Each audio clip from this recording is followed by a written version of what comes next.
Good day, all. Welcome to another edition of Local Legislator Live at 11. I am your host, Charles Gates. This is a service of locallegislator.net, where our mission is to be the premier source of local election information in the United States and an advocate for the sustainability of local businesses nationwide. Today, we have a treat for you. And I must say this, that our guest, I put out promotions and all, our guest was supposed to be the Suffolk, Virginia Mayor, Linda Johnson. However, Linda had a personal issue that prevented her from being here this morning, but I will tell you that we do have a wonderful guest in store, and you want to hear from this young lady. This is none other than Kitty Boitnott. She is a former educator, coach, podcast host, entrepreneur, and all around good people. Welcome, Kitty. Thank you, Charles. I appreciate the invitation to be here. You're welcome. And we are going to jump right into this. We don't like to fluff it up, and we're going to jump right to it. As a former educator, Kitty, what led you to become a heart-centered career transition and job search coach? And who do you serve? Well, I serve burnt-out teachers who are ready for a career change of their own after having made the leap from teaching for 37 years into the world of entrepreneurship. What led me to make the decision to leave was that I had lost faith and confidence, frankly, in public education, and that makes me sad, and I'm heartsick over it. But the fact of the matter is, after 33 years in Virginia's public schools and 4 years as president of the Virginia Education Association, back in 2012, when it was time for me to go back to my district, the assignment that I was offered was middle school English teacher. I had been an elementary school librarian for most of my career. I had taught sixth grade language arts back in the day when I was much, much younger and had a lot more stamina and energy. And I knew that at that particular point in my life, I did not have the energy, I did not have the stamina, and worst of all, I didn't have the desire to go back into the classroom. I was around when the standards of learning were written, and I don't think they're being used the way they were intended to be used. I don't believe in the testing regimen that we subject students to every year. I think we over-test. We don't put emphasis on actual learning. It's mostly on what can you memorize to get through the test. And I didn't feel like I could go back and be in integrity with myself. And at the end of the day, I have to be able to look myself in the mirror and know that I'm living up to my best self. And I knew I couldn't do it if I went back. So having made that decision and struggling with trying to figure out what to do next in my own career, it dawned on me that there were other teachers out there who felt similarly conflicted, who were ready to leave for their own individual reasons, and that they, like I had needed help, they needed help. I became a career transition coach after working with an international coach for 14 months. And I went solo in the fall of 2015 and have been working solo as a heart-centered career transition and job search coach ever since. I do mostly work with teachers. I have worked with other mid-career professionals over time, but my target audience, my ideal client, is a teacher who's probably been teaching somewhere between 10 and 15 years, and they just don't see themselves being able to stick it out for another 15 or 20 years. Wow, that is so disheartening to hear about the teachers in our society today. Now, tell us about your podcast, The Teachers in Transition. You know, Charles, you'll appreciate this. I started that podcast as a Toastmasters project. I started the Pathways program a little over a year and a half, going on 2 years ago. And one of the projects is to write a blog piece, to do at least one podcast episode. I forget what the other social media platform, maybe do a YouTube thing. So I had been wanting to do a podcast for a couple of years, but I didn't know how. I didn't have the, the nudge that I needed. But when I saw that that was one of the projects that I could do for Toastmasters, I decided to take that one on. I already have a blog and I do YouTube videos all the time. So the podcast was the challenge. I followed all the instructions that I could find, and I did my first episode. Toastmasters only requires that you do an episode. It doesn't require that you publish it or that you continue with it. But I wanted to have a podcast added to the other platforms that I use in my social media campaign to make myself available to my potential clients. So I kept it up. And this week I dropped episode 71 of Teachers in Transition. Since I started it in April of 2019, I haven't missed a single week. And I generally talk to it's mostly teachers. I mean, the fact that it's teachers in transition, it attracts teachers. I talk 1 week about stress management strategies that all of us can benefit from, not just teachers. And on alternating weeks, I talk about career transition, what you need to know about the job search process, the moving parts of the successful job search. And so for 10, 15, 20 minutes each week, usually just me speaking, although on occasion I'll have a guest that I'll be interviewing. But that's the gist of the podcast. And it always blows me away when someone makes an appointment to talk with me and they'll say, well, I've been listening to your podcast for a while now. So I know people are listening to it and finding some comfort in it. In fact, I got an email a few months ago from a gentleman who said, I'm homesick today. I should be working on lesson plans, but I found your podcast and I feel like God led me to you. So That makes you feel good, doesn't it? it does make me feel good. When I hear words like that, of course, it lifts me up, and I hope it lifts them up too. And it makes you feel that, you know what, this is my 71st consecutive episode. It's worth it because I'm giving value to my listeners. I don't even know who they are, but I'm giving value. And that is the operative word here. Now, let me ask you, as you assist burnt out teachers, this COVID environment has been especially challenging for sure. Yes. Could you share some of those challenges that some of your clients may be having during this particular time frame? Yes. Well, and they run across the board. I've had several call me. They are terrified of the idea of going back into the building. They don't mind so much the remote learning for the most part because they feel safe. Although that has created a learning curve and a lot of stress for people who aren't used to teaching remotely and didn't even know about Zoom or some of the other platforms before COVID hit. But the gist of most of the calls I'm getting right now are they're torn between quitting or taking the risk of going back into the building. I talked to one friend and former colleague from Chesapeake down your way.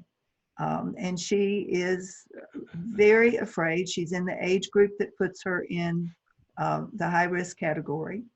And her husband is in the high risk category. And she's as concerned for her own health as she is for the idea that she might pick up the virus and unknowingly bring it home to her husband. Similarly, I talked to a young North Carolina teacher a few weeks ago. She has a 19-month-old at home who has already had some bronchial issues and has been in respiratory distress. She said, her word, I'm freaking out about the idea of going back to her second graders because it's hard to imagine being able to teach kindergarten, first and second graders how important it is to socially distance. Good grief, we can't teach our teenagers. So how can we expect that the little ones are going to understand the importance of keeping their mask on, keeping their hands away from their mouths and their eyes, keeping them socially distant so that they can stay safe. And we've already seen just in these first weeks that some schools are already back, even on the first day, positive cases that suddenly put the kibosh on the whole class being able to move forward. So yes, it has been very stressful.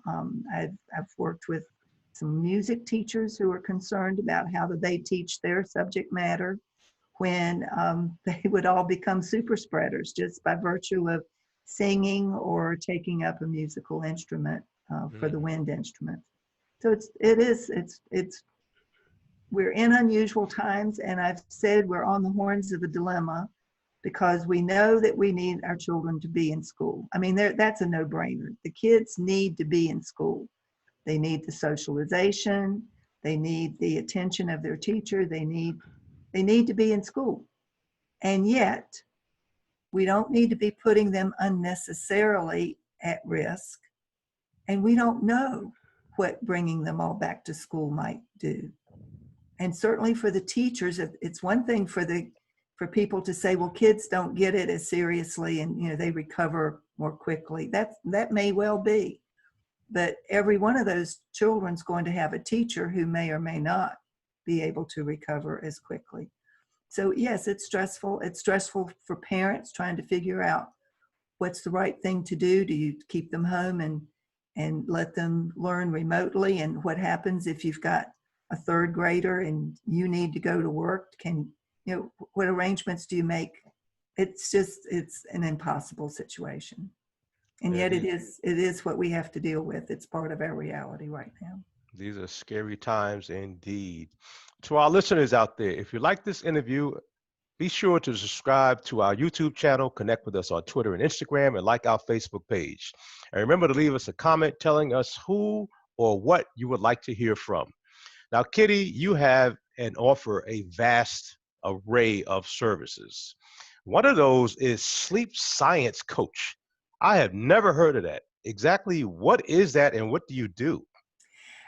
Charles, back in the earlier part of my career coaching and life strategies coaching avocation, I was adding additional certifications as I went through my practice. And so one of the certifications that was available was a sleep science certification. So I took that course and I learned more than I ever knew about the science of sleep and how too many of us, myself included up until I learned better, have been led to believe that we can delay and defer sleep. We can push ourselves really hard through the week and then catch up on the weekend.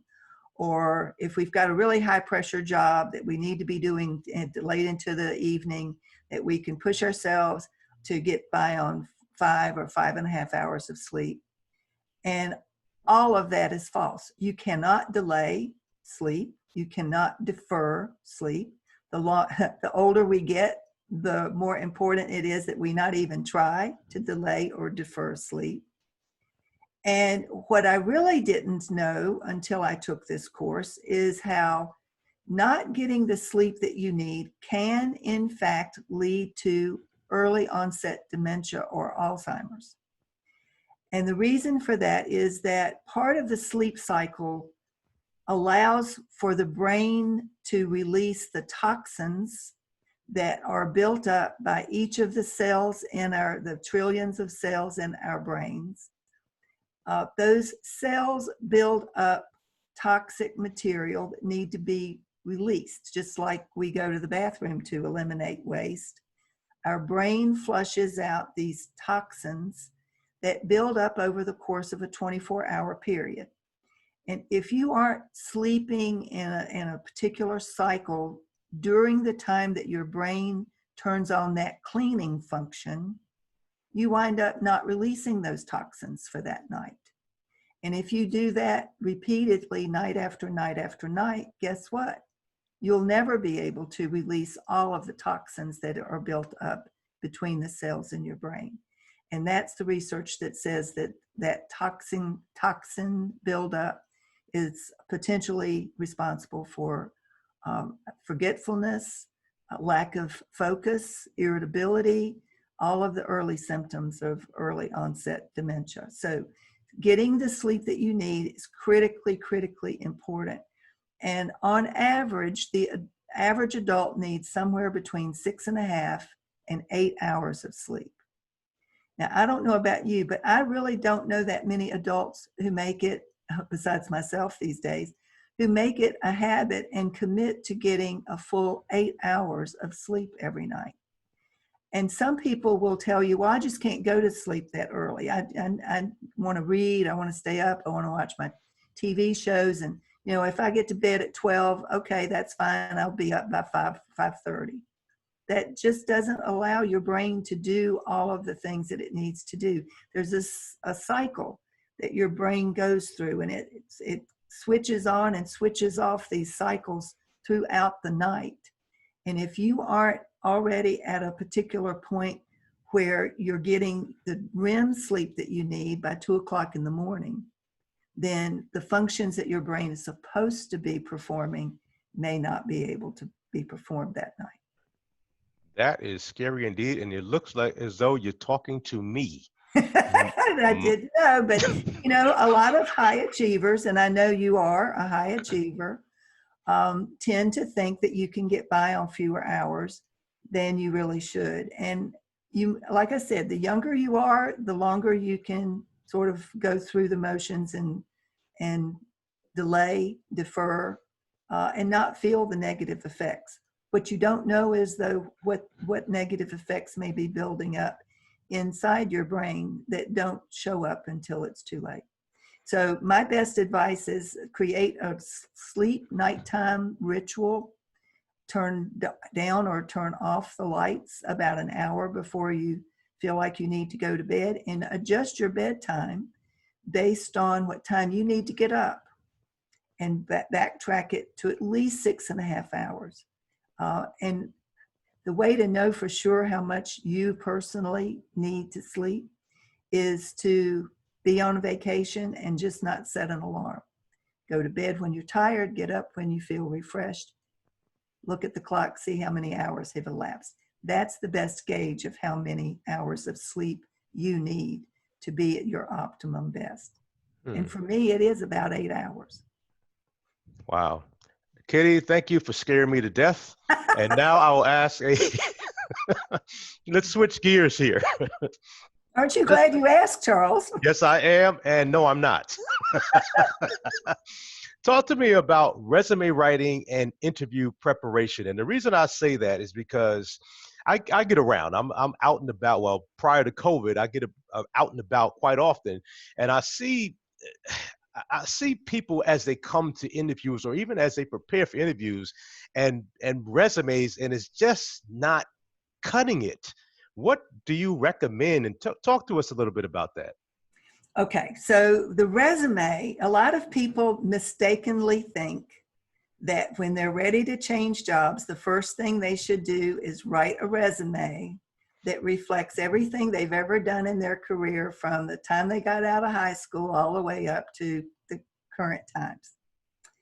And that is not the right place to start. First of all, what you have, and this is especially true of my teacher clients, if you want to get out of teaching, what's the point of writing a resume that reflects all of the teaching duties and responsibilities you've had, as opposed to translating those duties and responsibilities and translating the skills that you have into the job that you want, as opposed to the job that you've had. So in my philosophy of job search and career change, you don't start with the resume, you start with answering the question, what do you want to do now? And you get really clear about what it is that you want to do next in your career. For me, it's a total change. I totally reinvented and retooled myself. It's been an evolution. It's not like I started out, well, I want to be a life coach or I want to be a career coach. It all evolved.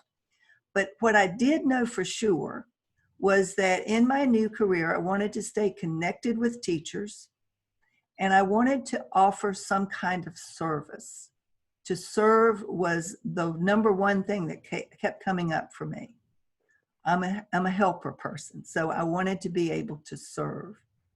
And somehow I wanted that to be of service to teachers. And so that's what truly evolved. So the first thing to do is figure out what you want to do, and not to think about what you have to settle for or what you think you can get. But what is it that you really want to do? Think all the way back to when you were a child. What was it that you wanted to be when you were 5? Or what did you aspire to do when you were in middle school? Because those are points in our lives where we are usually most in touch with who we are and what we have to offer, before society starts telling us, well, you can't do that. There's not a job in that. You want to be a singer? Find a real job, sing in the choir. You want to be a dancer? Well, you'll never make any money doing that, so find a real job. And we've often, I think, turned truly talented young people away from jobs that they could have been successful in. Tell Taylor Swift that she shouldn't have ever made a career as a singer. Or tell Tom Hanks he didn't have what it took to be an actor.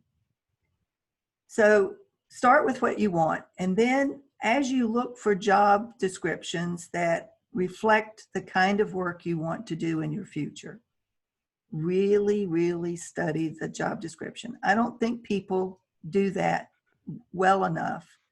They'll find a job description, they'll scan it, they'll skim for the things that they think they can do, or the kinds of skills they think they have, or what they think they can learn. And they are not as careful about reading the job description as they should be. And then they usually write their resume based on what they've done instead of what they want to do or what's in the job description. And then they wonder why, when they upload that resume and their application into the applicant tracking system, they wonder why they never hear anything. And it's because they haven't made the case that they are an actual good fit for the job description that they've applied for. They expect that hiring managers will read their resume and connect the dots, and that's not going to happen.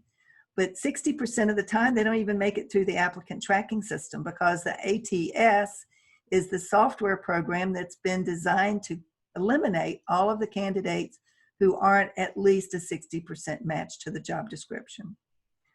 So I do teach how to write your resume with an eye toward the applicant tracking system. I teach that it's important to include keywords from the job description in your resume. And there's an awesome tool for anybody who's out there who's trying to struggle with writing a resume right now. The tool is called jobscan.co, not .com, but .co. I'm not an affiliate, so I don't make any money promoting their program. But it is a fabulous tool that acts as an applicant tracking system. And you can literally upload a job description and upload your resume. And within seconds, JobScan will tell you whether you're a 30% match, a 60% match, or an 80% match. So take full advantage of tools like that. As far as interview, again, preparation. Most people don't prepare for the interview as fully as they should. They think once they've got the interview, all they need to do is go in and talk about themselves. And that's simply not always the case. In addition to wanting to know what you can do, the interviewer wants to know a little bit about who you are and how you'll behave on the job.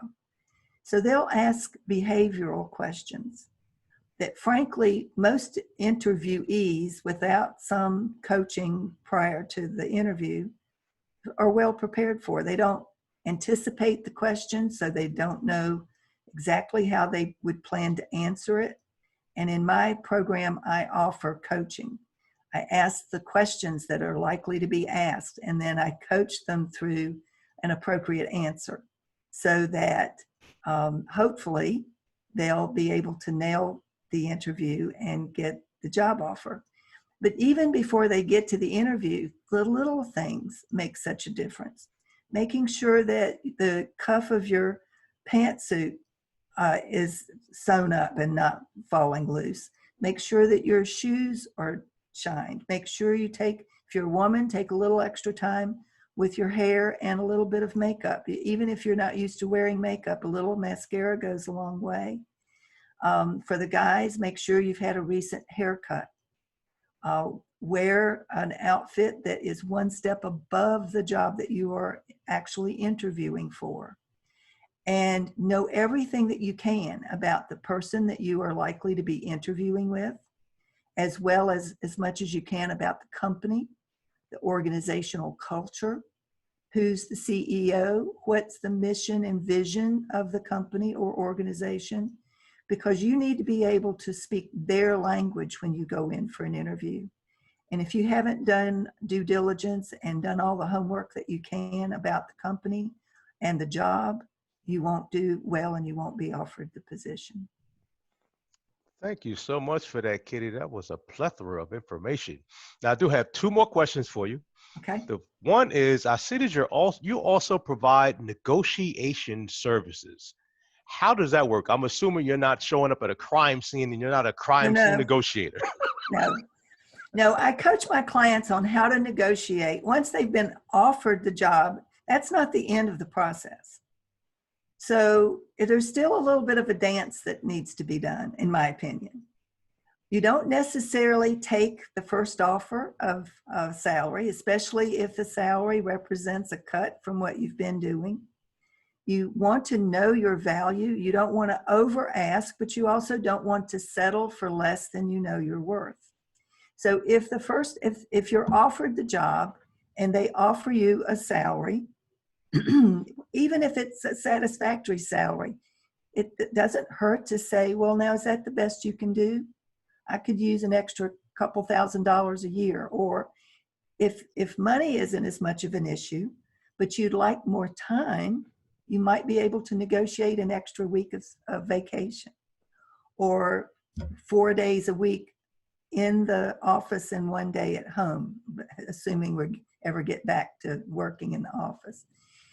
Lots of different things that you can do to negotiate a package that will make the job more satisfactory for you and will also meet the needs of the employer. And you can be pretty creative about the kinds of things you ask for, whether it's, like I said, salary, time, reorganization of the days that you happen to work, and even perhaps some of the responsibilities that you decide to take on. So it's not, once you're offered the job, that's not the end of your work. You need to think about how best to get what you deserve and create a package that is in your best interest as well as the interest of the employer. Thank you so much, Kitty. That was wonderful information. And I know that our listeners, including myself, I didn't even thought about some of that stuff you just talked about. So thank you very much. Now, how can our listeners get more information about you, your podcast, or any of the far-reaching array of services you offer? Okay. So I'm available on my website at justteachersintransition.com. And if you simply go to the website, there is a huge amount of information available there, a lot of free resources, including on stress management. There's a stress assessment that you can take, a self-assessment, to determine whether or not you're in the danger zone with your stress and whether you need to be taking immediate steps to eliminate, or you can't eliminate all your stress, but there's certain things you can do to minimize your stress and to manage it more actively. I also offer some freebies on 3 secrets of every successful job search and 10 things you need to know if you think you're ready for a job or career change. And on the podcast, I'm available on iTunes, Google Play. I think it's on Spotify, but I wouldn't swear to it. I know it's on iHeartRadio. So it's available in a multiple number of places, probably wherever people are listening to their favorite podcast. I'm available at Teachers in Transition. I also have a YouTube channel by the same title, and what that is a video of the podcast episode. I use Zoom just like you do, and I don't know about your editing process, but I pull out the audio file for my podcast, and then I use the video file for my YouTube channel. Kitty, this has been a pleasure indeed. And again, thank you for stepping up today because to our listeners, Our original guest was supposed to be the mayor of Suffolk, Virginia, Linda Johnson. However, she had a personal issue that happened in her family and she is not able to be with us today. And I called Kitty this morning. I said, Kitty, I need your help. And immediately she said, I've got you covered. And she, as you can attest, was a wonderful guest. You gave us all kinds of information that makes us think. And to that end, I think once we're done here, I'm about to go take a nap. It's a good idea. To add to the to The the sleep 5 or you 6 didn't hours get I last got. night, right? To our listeners, again, my name is Charles Gates. I am the host of This is Local Legislator Live at 5, where we feature guests like Kitty every Monday through Friday at 11 o'clock in the morning. We do stream live through our Facebook page, Local Legislator LLC, live and in color, as you can see. This is on a Zoom device. Please connect with us on our social medias, Twitter, Instagram, connect on our Facebook. We do have a YouTube channel and other platforms. And make sure you check in on Monday, where our guests will be Tawana and Lawrence Golden. They are business consultants, mentors, authors, speakers, and founders of the Women's Business Symposium, an annual event that's held here in Hampton Roads, Virginia, every year, well, I believe except for this year, and which brings women in from all over the world. You don't want to miss it. Kitty, thank you so much for being Thank here. you, Charles. And again, to our listeners out there, we are locallegislator.net. Check our website out for your local information in terms of elections. And remember, we are local. Well, wait a minute, that's not it. We get our tagline right. Remember, we're not global, we're local. Locallegislator.net. And again, we will see you on Monday. Kitty, again, thank you so much for being here. And we will see you, listeners, on Monday. And remember to leave us a comment. Let us know what you'd like to see and who would you like to hear from. Take care, guys. Until Monday.